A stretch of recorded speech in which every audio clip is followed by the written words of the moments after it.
Outlet Liquor is your place to buy a case. Stock up and save when you shop the lowest prices available every day at Outlet Liquor. You never have to wait for a sale. The more you buy, the more you save. Only at Outlet Liquor. What's your outlet?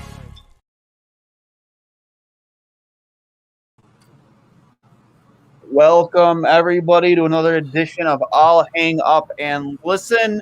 Sabres lose a tough one tonight, 3-1 in a game where I think they didn't play all that bad. The shots were really close. I believe it was it 41-39 in favor of the Rangers.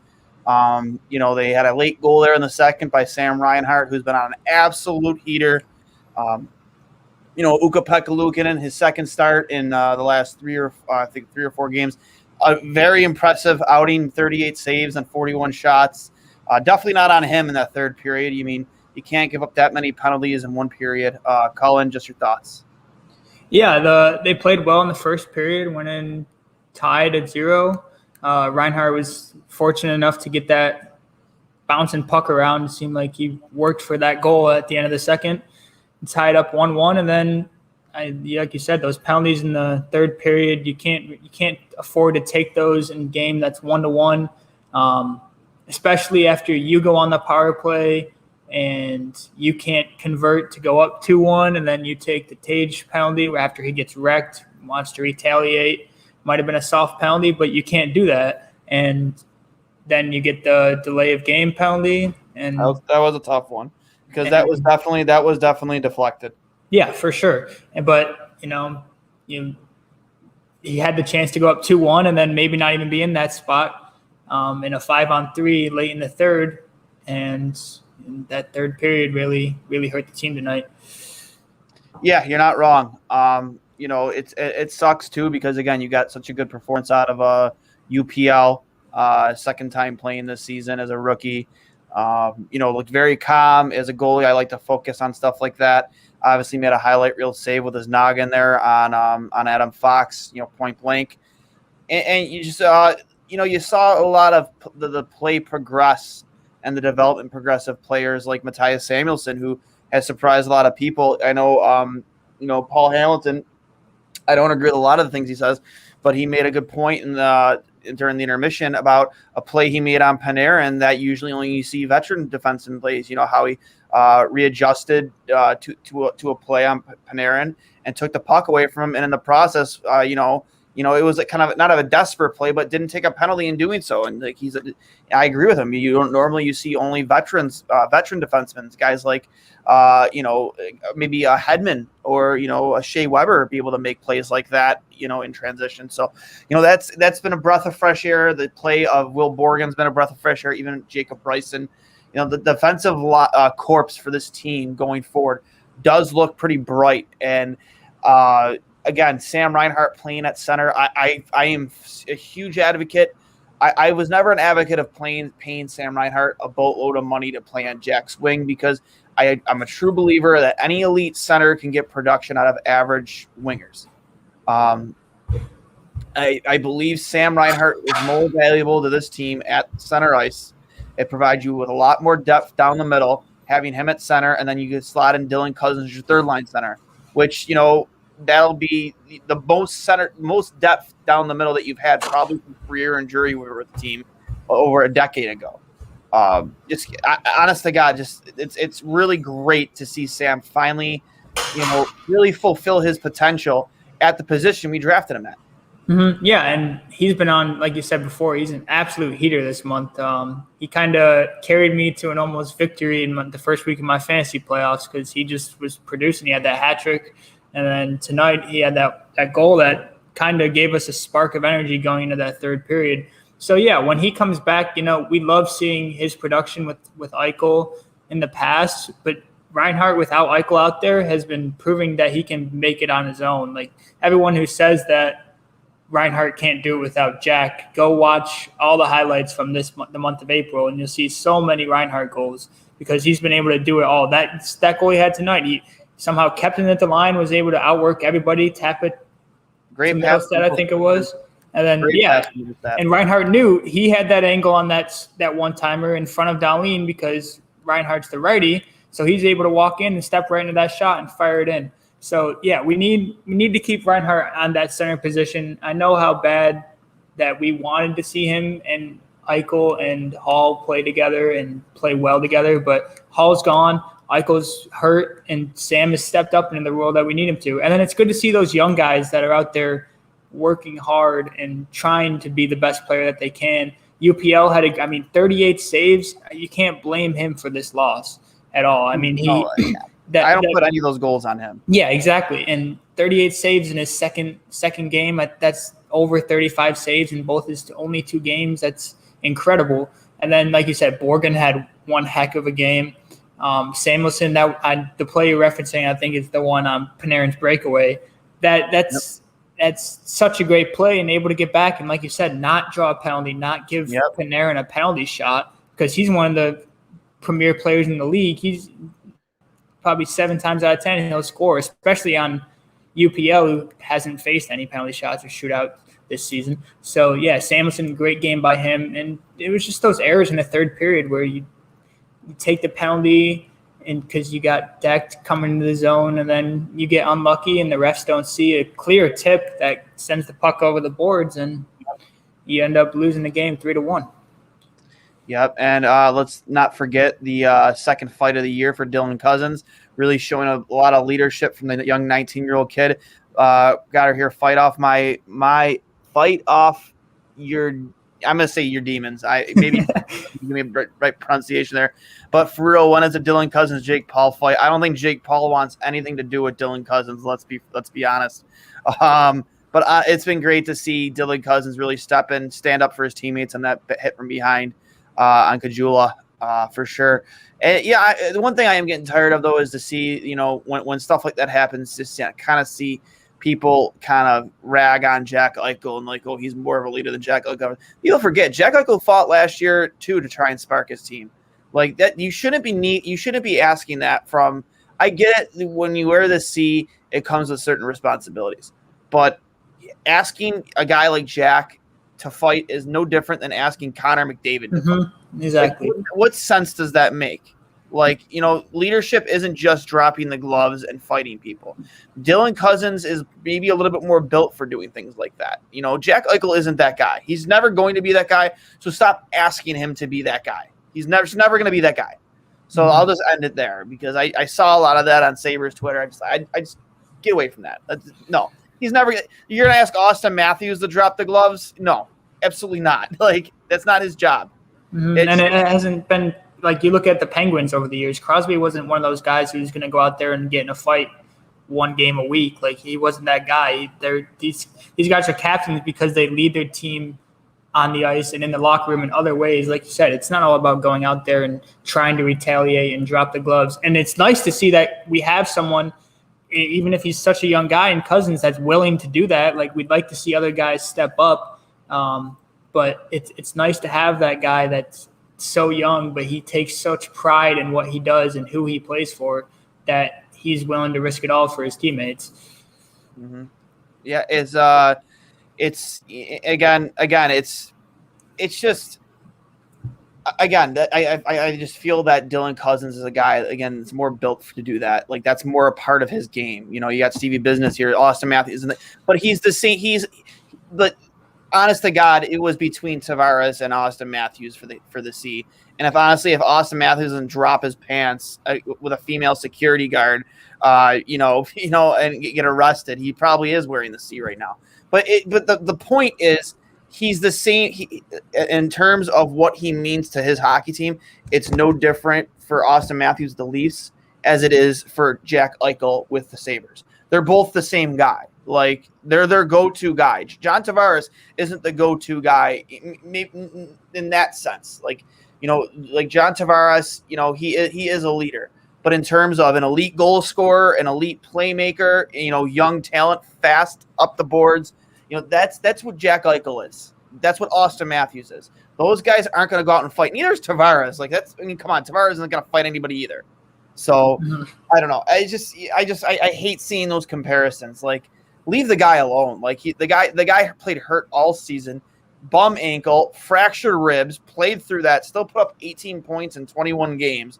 But he's a problem apparently. Add Jack Eichel to the mix with this team next season, and the depth you will have down the middle, especially with Sam Reinhart. If you keep him at center, if he can still play at this level, holy shit, you are going to have again some of the best depth in the league down the middle.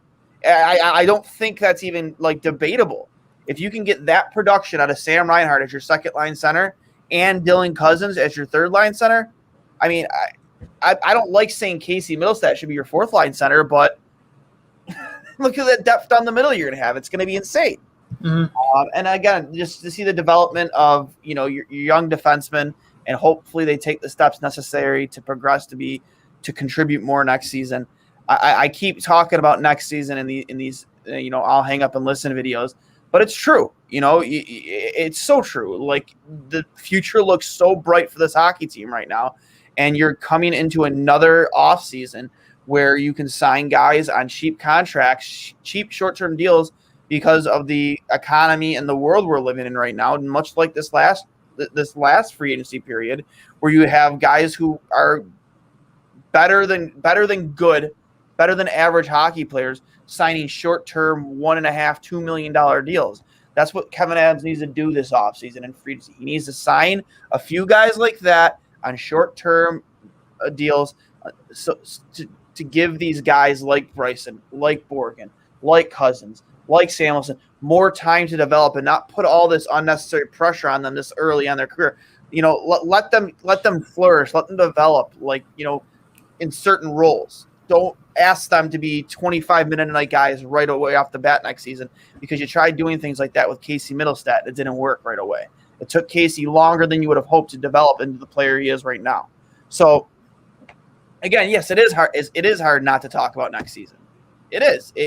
I'm having fun with it. I'm having fun thinking about it. I love talking about it. I can't wait for October to get here already so we can start talking about training camp and, what the Sabres did in the offseason, the draft. The draft, draft will be here sooner rather than later, man, and it's going to be interesting to see, especially where Buffalo falls, because chances are they're probably going to finish last, and they're going to be in a prime spot to possibly draft first. Mm-hmm. Yeah, and can you pull up this one comment, that one there? Yeah, we get next season. Like, this season wasn't great at all. It wasn't even good. So now that we're getting better as the season's finishing, you want to look forward to next season where you get Jack coming back, you get Jake McCabe coming back, and we'll talk about goalie here. I don't know what's going to happen with Allmark. He wants to test the waters of free agency, so we'll see what happens with him. But, yeah, I mean, I personally, I don't want to throw UPL in there right there next year to be the starter, but I think we need to go out and get – if we can't keep Allmark, obviously a goalie should be one of our top priorities.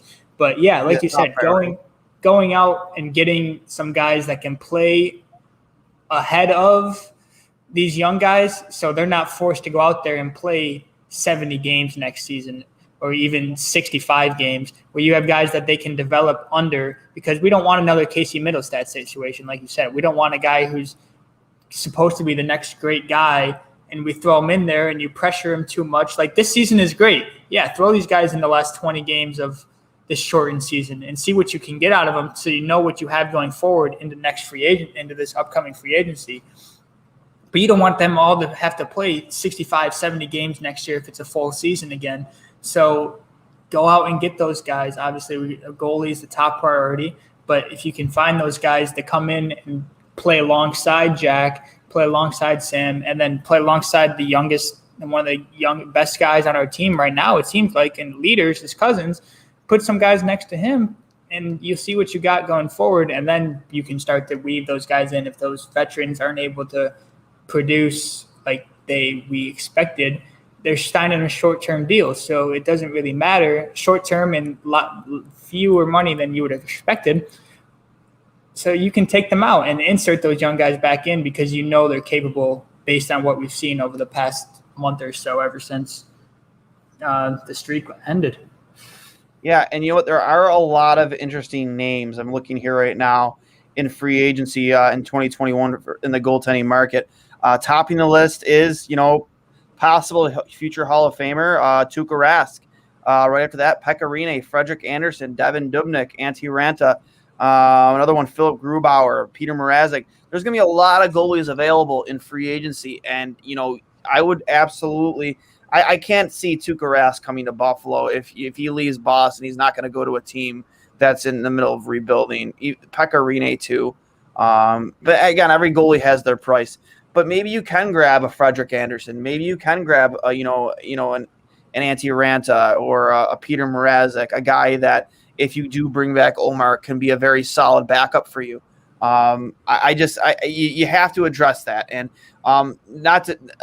you mentioned earlier that Omar said that he did want to test free agency waters.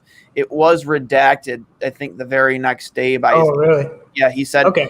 His agent said that they neither him nor Omar ever said to anybody that they plan on testing free agency and that they do want to work out a deal at Buffalo. But again, what's the deal going to look like? You have a goalie that's been constantly hurt, hurt quite often in his tenure here with Buffalo. Like, what is his price? What does he think he's worth, and what does Buffalo think he's worth? You have to take that into consideration. You don't want to overpay.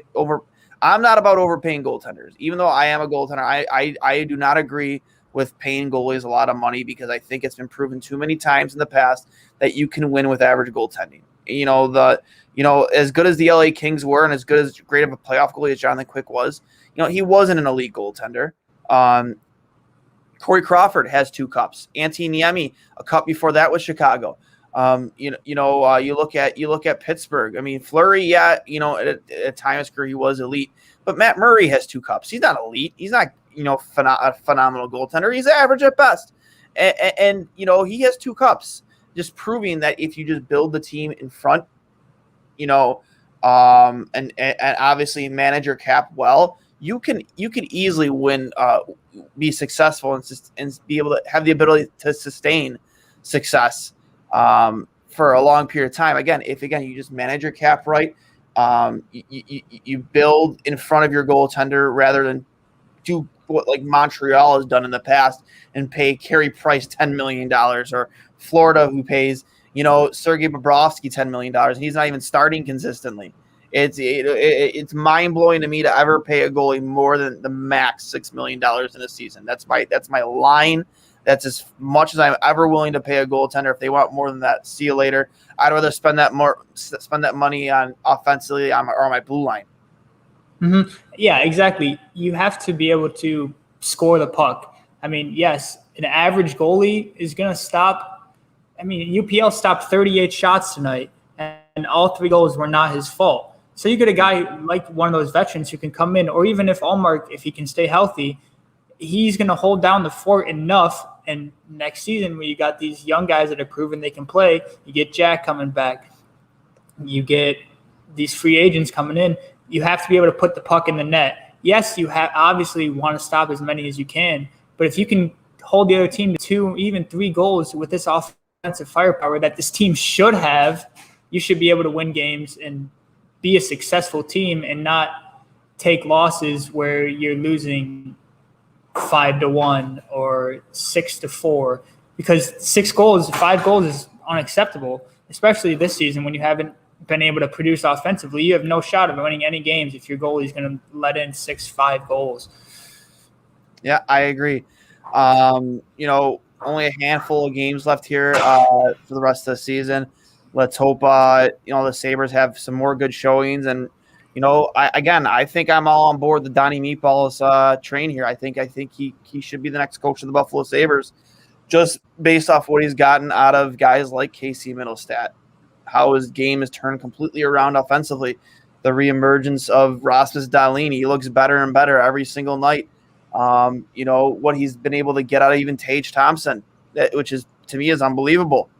The guy was, useless under Kruger, and now he serves a purpose. He plays with purpose, and that's really nice to see. Nothing will ever justify the Ryan O'Reilly trade, but if you can get something out of it, turn Tage into a consistent bottom 6 player, I'm happy then. I'll never be happy with that trade, but if you can just get something out of Tage Thompson that's serviceable, for a year or 2, and then we'll see how Ryan Johnson develops. Defenseman that was that draft pick was used on in the Ryan O'Reilly deal. Just, try and justify 10% of that trade. I mean, at the very least, because, if you don't, it's probably going to go down as the worst trade in NHL history. Yeah, it's good to see that we've been able to. I mean, all I'm thinking about is that one backwards pass right to the middle that should have been a goal that Tom Wilson passed up against the Capitals when Tage coin was invented. Oh, the night Tage coin was, the moniker was made. It was wow. Yeah, that backhand pass. That highlight haunted my dreams for about a week because how are you in the NHL and you're making blind passes like that? That was wild. And then in your own zone, for that matter, too. Not even like he's in front of your own net. Somebody in front of your own net. Yeah. Just, oh wow. But it's good to see that he's been able to produce under Granato, and I hope he stays here next year. I'm curious to see if he's able to get this much, not this much, but if he's able to get as much of production as he's been able to get out of these guys. I want to see what he can do with Jack Eichel. And the systems, it's obvious that we've scored a lot more than we did when Kruger was here. And the systems, it seems to be working. Obviously, we're not stringing together 5, 6 wins in a row, but we're putting we're putting pucks in the net sometimes, but it's obviously a lot more than what we were used to seeing during those 18 games where we lost 4 games in a row by a score of 3-0 or more. Like it was absolutely brutal. Purpose. They're playing with purpose, and they're not giving up on themselves in the middle of games. Even when this team currently is down like 2-0, you could see the fight in their game. They're playing with bite still. They're not giving up on themselves. They're not giving up on plays. Where under Kruger, it was just night and day. They were just, the second they were down 2-0 in the second period, it's like, oh, it's over. Yeah, and Kruger, you'd get maybe with under Kruger, you'd probably get 15 to 23 minutes of hard work, we'll go out and say. And under Granato, even tonight, we're seeing a full 60 minutes of hockey where these guys, they really want to be out there. And they're, like you said, they're playing with their purpose.